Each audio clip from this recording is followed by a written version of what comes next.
كل القلوب إلى حب الوطن تميل، ومعي بهذا شاهد ودليل.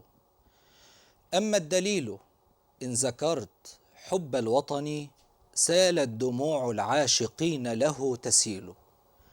رب إني أشهدك أني أحب هذا الوطن، وأعشق تراب هذا الوطن، وأعشق جيش هذا الوطن، وشرطة هذا الوطن الباسلة، وأحب رئيس هذا الوطن رغم أنف كل حاقد وحاسد عدو لهذا الوطن العظيم.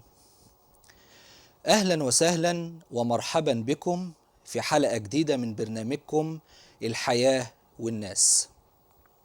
الأزمة أزمة أخلاق، فإن صلحت الأخلاق صلحت الأمم ونهضت وعلت، وإن فسدت الأخلاق فسدت الأمم وهبطت وغرقت، وحينها لم تجد من ينقذها.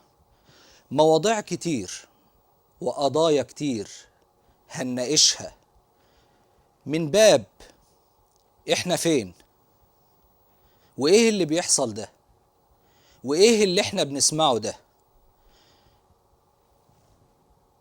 مواضيع كتير من الشرق والغرب، اللي اغتصب واللي قتل واللي خان واللي غدر. هنتعرف على جميع القضايا دي وهنناقشها واحدة واحدة، ولكن